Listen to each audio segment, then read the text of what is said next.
Welcome to MH max channel. 10ஆம் வகுப்பு graph தான் பார்க்க போகிறோம். அதில் எடுத்துக்காட்டு 3.50 பார்க்கலாம். பேஜ் நம்பர் 130 கொஷின் இருக்குது. கொஷின் பாருங்கள். நிஷாந்த் 12 கிலோமீட்டர் தூரத்திற்கான மாரத்தான் ஓட்டத்தின் வெற்றியாளர் ஆவார். அவர் மணிக்கு 12 கிலோமீட்டர் என்ற சீரான வேகத்தில் ஓடி இலக்கினை 1 மணி நேரத்தில் அடைந்தார். அவரை தொடர்ந்து ஆராதனா, ஜெயந்த், சத்யா மற்றும் ஸ்வேதா ஆகியோர் முறையே 6 கிலோமீட்டர் பர் மணி, 4 கிலோமீட்டர் பர் மணி, 3 கிலோமீட்டர் பர் மணி மற்றும் 2 கிலோமீட்டர் பர் மணி என்ற வேகத்தில் ஓடி வந்தனர். அவர்கள் அந்த தூரத்தை முறையே 2 மணி, 3 மணி, 4 மணி மற்றும் 6 மணி நேரத்தில் அடைந்தனர். வேகம் நேரம் வரைபடம் வரைந்து அதனை பயன்படுத்தி மணிக்கு 2.4 கிலோமீட்டர் பர் மணி வேகத்தில் சென்ற கௌசிக் எடுத்துக்கொண்ட நேரத்தை காண்க அப்படின்னு கொடுத்துருக்காங்க. சரிங்களா? பாருங்கள், ஒரு மாரத்தான் ஓட்டப்பந்தயம் 12 கிலோமீட்டருக்கானது. ஓகேங்களா? அதில் நிஷாந்துங்கிற பையன் அவர் மணிக்கு 12 கிலோமீட்டர் என்ற சீரான வேகத்தில் ஓடி இலக்கினை எவ்வளோ நேரத்தில் அடைஞ்சாராம்? 1 மணி நேரத்தில். சரிங்களா? மணிக்கு 12 கிலோமீட்டர் வேகத்தில் ஓடுறாங்க அப்படின்னா 1 மணி நேரத்தில் அடைஞ்சிடுறாங்க. அதை தொடர்ந்து ஆராதனா, ஜெயந்த், சத்யா மற்றும் ஸ்வேதா ஆகியோர் முறையே பாருங்கள் 6 kilometre. Aradhana 6 kilometre, Jayant 4, Sathya 3, Swetha 2 kilometre அந்த ஃபாஸ்ட் சொல்கிறாங்க. சரிங்களா? என்ற வேகத்தில் ஓடி வந்தனர். அவர்கள் அடைந்த தூரத்தை முறையே 2 மணி. பாருங்கள், 6 கிலோமீட்டர் ஃபாஸ்ட்டில் ஓடினா அவங்க 2 மணி நேரத்தில் போயிருக்காங்க. 4 கிலோமீட்டர் ஃபாஸ்ட்டில் போகும்போது 3 மணி நேரம், 3 மணி நேரம் ஃபாஸ்ட்டில் ஓடும்போது 4 மணி நேரம், 2 கிலோமீட்டர் ஃபாஸ்ட்டில் ஓடும்போது 6 மணி நேரம் ஆயிருக்கு. ஓகேங்களா? அப்படி இருக்கும் பொழுது அதனுடைய வரைபடம் வரைந்து அதனை பயன்படுத்தி மணிக்கு 2.4 கிலோமீட்டர் வேகத்தில், சரிங்களா, இங்கே பாருங்கள் 3க்கும் 2க்கும் நடுவில் தான் இருக்கும் 2.4 கிலோமீட்டர் அந்த வேகத்தில் போனால் கௌசிக் எடுத்துக்கொண்ட நேரம் எவ்வளவு அப்படிங்கிறது தான் கேட்குறாங்க. சரிங்களா? இப்போ பார்க்கலாமா? பாருங்க, அட்டவணை நாம தான் போடணும். சரிங்களா? இப்போ ஃபர்ஸ்ட் நம்மளுக்கு 12னா 1 அப்படிங்கிறத பார்த்தோம் இல்லைங்களா? பாருங்க, 12னா 1, 6னா 2, 4னா 3 அங்கே முறையே கொடுத்துட்டாங்க. கரெக்டாக வரிசையாக வச்சுக்கணும். புரியுதுங்களா? அப்படின்னா ஃபர்ஸ்ட் அட்டவணை போடலாம். வேகம் நேரம். அப்புறம் நம்மளுக்கு 12 கிலோமீட்டர் ஃபாஸ்ட்டில் ஓடுனா நம்மளுக்கு எவ்வளோ நேரம்? 1 மணி நேரம் ஆகுது. சரிங்களா? அதே மாதிரி அடுத்தது 6 கிலோமீட்டர் ஃபாஸ்ட்டில் போனால் 2 மணி நேரம் ஆகுது.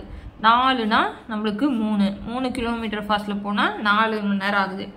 2ஆக இருந்தால் 6. ஓகேங்களா? இப்போ பாருங்கள், 12, 6, 4, 3, 2 இது குறையுது. 1, 2, 3, 4, 6 இது அதிகமாகுது. அப்புறம் என்ன மாறுபாடு? நம்மளுக்கு எதிர் மாறுபாடு. எதிர் மாறுபாடு சமன்பாடு தெரியும் நம்மளுக்கு. K சமம் XY. அப்படின்னா பெருக்கணும். இதை நம்ம என்ன பண்ணணும்? பெருக்கணும். அப்படின்னா 12 × 1 சமம் 6 × 2, 4 × 3, 3 × 4, 2 × 6. அப்புறம் என்ன வரும்? 12. அப்படின்னா K சமம் 12. ஓகேங்களா? இப்போ புள்ளிகள் எழுதிடலாமா? புள்ளிகள் எழுதுவீங்க. 12, 1, 6, 2, 4, 3, 3, 4, 2, 6. ஓகேங்களா? போட்டாச்சா? இப்போ நம்ம என்ன பண்ணுறோம் அப்படின்னா பாருங்க, இங்கே 12, 6, 4, 3, 2, இங்கே 1, 2, 3, 4. அப்புறம் நம்ம இதில் எல்லாமே 1, 2 எழுதிக்கலாம்.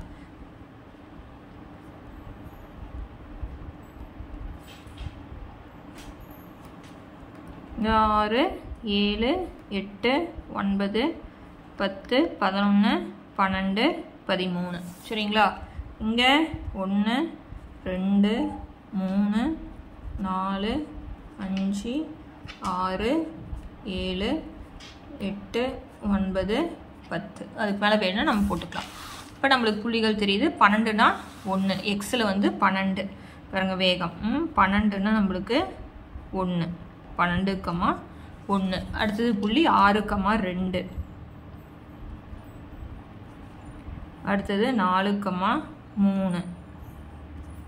அடுத்தது 3, 4, 3, 4. அடுத்து என்ன இருக்கு? 2, 6, 2, 6 போட்டாச்சு. ஓகேங்களா? இதை சேர்த்தலாமா? பாருங்க, இந்த ஒவ்வொரு புள்ளியும் நம்ம சேர்த்தலாம்.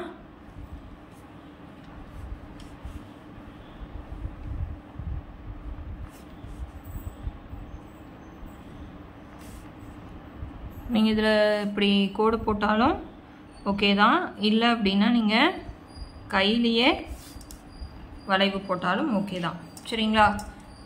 அவ்வளோதான். இப்போ இதில் நம்ம வந்து ஆன்சர் கண்டுபிடிக்கணும். மணிக்கு 2.4 கிலோமீட்டர் மணி வேகத்தில் சென்ற கௌசிக் எடுத்துக்கொண்ட நேரம் அப்படிங்கும்போது 2.4ஓட எதை பெருக்குன்னா 12 அப்படிங்கிறத நம்ம தெரிஞ்சுக்கணும். சரிங்களா? அதுக்கு இன்னும் ஈஸியாக இருக்கணும் அப்படின்னா இதில் பார்த்து போட்டுக்கலாம். பாருங்கள், மணிக்கு வேகங்கிறது 2.4, 2.4ங்கிறது இது வந்து 2.5, இது 2.4ல் நம்ம என்ன பண்ணுறோம் அப்படின்னா அங்கே கொண்டு போய் சேர்த்துறோம். கரெக்டாக அந்த கர்வில் சேர்த்திட்டு இந்த பக்கம் நம்ம என்ன பண்ணுறோம், திருப்புறோம். ஓகேங்களா? அப்படி திருப்புறோம் அப்படின்னா நம்மளுக்கு எவ்வளோ வருது, 5. அப்படின்னா எவ்வளோ நேரம் ஆகும், 5 மணி நேரம் ஆகும். ஓகேங்களா? அவ்வளோதான். இது ஏன் ஆன்சர் கண்டுபிடிக்காமல் எங்கே போட்டிருக்கோம் அப்படின்னா இதை ஆன்சர் கண்டுபிடிக்கலாம். 2.4ஐயும் 5ஐயும் பெருக்குனா நம்மளுக்கு 12 வரும். 4 5 20, மீதி 2 I 2 10, 12 ஒரு ஸ்தானம் தள்ளிப்புள்ளி வச்சுக்கலாம். ஓகேங்களா? அப்படி போட்டாலும் சரி, இல்லை அப்படின்னா இது போடுறதுக்கு ஈஸியாக இருக்குது, அதனால் இதை போட்டாச்சு. ஓகேங்களா? இப்போ அளவு திட்டம் எழுதலாம். பாருங்கள், இதுவும் 1 இதுவும் 1. அப்படின்னா எக்ஸ் அச்சில் 1 சென்டிமீட்டர் 1 அலகு, ஒய் அச்சில் 1 சென்டிமீட்டர் 1 அலகு. ஓகேங்களா? அவ்வளோதான் சம்மு. அடுத்த சம் பார்க்கலாம். பயிற்சி கணக்கு பாருங்கள். ஒரு துணிக்கடையானது தனது வாடிக்கையாளர்களுக்கு வாங்கும் ஒவ்வொரு பொருளின் மீதும் 50% தள்ளுபடியை அறிவிக்கிறது. குறித்த விலைக்கும் தள்ளுபடிக்குமான வரைபடம் வரைக. மேலும் வரைபடத்திலிருந்து ஒரு வாடிக்கையாளர் 3650 தள்ளுபடியாக பெற்றால் குறித்த விலையை காண்க. குறித்த விலையானது 2500 எனில் தள்ளுபடியை காண்க அப்படின்னு கொடுத்துருக்காங்க. சரிங்களா? இப்போ இதில் என்ன அப்படின்னா ஒரு துணிக்கடை வந்து அவங்களோட வாடிக்கையாளர்களுக்கு ஒவ்வொரு பொருளின் 50% தள்ளுபடி. ஒரு பொருள் வாங்குறாங்க அப்படின்னா அதில் பாதி விலைக்கு கொடுக்குறாங்க. சரிங்களா? இப்போ ஒரு பொருள் வந்து 100 ரூபாய்க்கு வாங்குறாங்க அப்படின்னா கஸ்டமர்கிட்ட 50 ரூபா வாங்கிக்கிறாங்க. சரிங்களா? அந்த அட்டையில் 100 ரூபாய்ன்னு எழுதியிருக்கோம், ஆனால் அவங்ககிட்ட வாங்குறது 50, பாதிக்கு பாதி. சரிங்களா? அப்படின்னா குறித்த விலைக்கும் தள்ளுபடிக்கும் நாம் வந்து அட்டவணை போடணும். இங்கே வந்து வாடிக்கையாளர் 3650 தள்ளுபடியாக பெற்றால் குறித்த விலையானது 2500 தள்ளுபடி எவ்வளோன்னு நம்ம அட்டவணையில் கண்டுபிடிக்கணும். சரிங்களா? இப்போ அட்டவணை போடலாமா? எல்லாமே பாருங்கள் 1000ல் இருக்கிறதுனால நம்ம என்ன பண்ணிக்கிட்டோம் அப்படின்னா இங்கே 1000 போட்டுக்கிறோம். 1000, 2000, 3000, 4000, 5000, 6000, 7000 போட்டாச்சு. இதில் பாதி 1000ல் பாதி 500. அந்த அட்டையில் 1000 இருக்கும், ஆனால் நம்ம கொடுக்கறது 500 ரூபா கொடுத்தா போதும். அப்படின்னா 2000னா நம்மளுக்கு எவ்வளவு, 1000, 3000னா 1500, 4000னா 2000, 5000னா 2500, இங்கே 3000, இங்கே 3500. சரிங்களா? இப்போ மாறுபாடு நம்மளுக்கு என்னது பாருங்கள், இதுவும் அதிகமாகுது இதுவும் அதிகமாகுது. அப்படின்னா இது வந்து நேர் மாறுபாடு. சமன்பாடு போடுறோம். சமன்பாடு நம்மளுக்கு என்னது, y சமம் kx. அப்படின்னா k சமம் y by x. இப்போ போடலாமா?